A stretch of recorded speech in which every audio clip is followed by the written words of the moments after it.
অনেক দিন পরে তোমাদের সাথে আমি একটা রেসিপি শেয়ার করছি। রেসিপিটা কেমন লাগলো অবশ্যই জানাবে।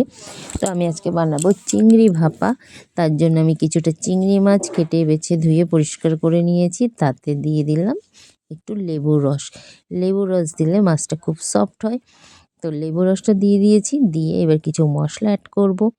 এই দেখো, এখানে আমি পরিমাণ মতন দিয়ে দিলাম হলুদ গুঁড়ো আর পরিমাণ মতন লবণ। লবণটা তোমরা বুঝে দেবে, যতটা মাছ সেই অনুযায়ী লবণটা দেবে। তো দিয়ে দিলাম লবণ, আর দিয়ে দেবো এতে কিছুটা কাঁচা সরিষার তেল।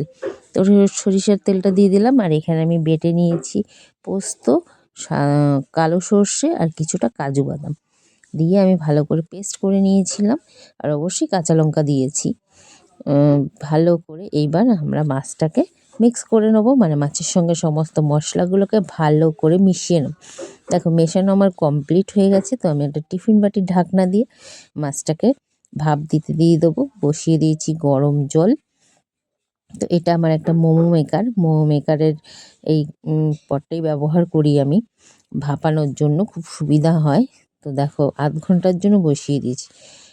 তো 30 মিনিট হয়ে গেছে। তো 30 মিনিট পরে এসে আমি মাছটা খুলে তোমাদেরকে দেখাচ্ছি। দেখো, মাছটা কিন্তু আমার রেডি হয়ে গেছে, একদম চিংড়ি ভাপা। তো দেখো, মাছটা কিন্তু ভীষণ সফট হয়েছে আর একদমই নরম হয়ে গেছে, মানে খেতেও ভীষণ সুস্বাদু হয়েছিল। তো তোমাদের কার কার রেসিপিটা ভালো লাগলো অবশ্যই জানিও। যদি ভালো লাগে লাইক কমেন্ট করে পাশে থেকো। ধন্যবাদ সবাইকে।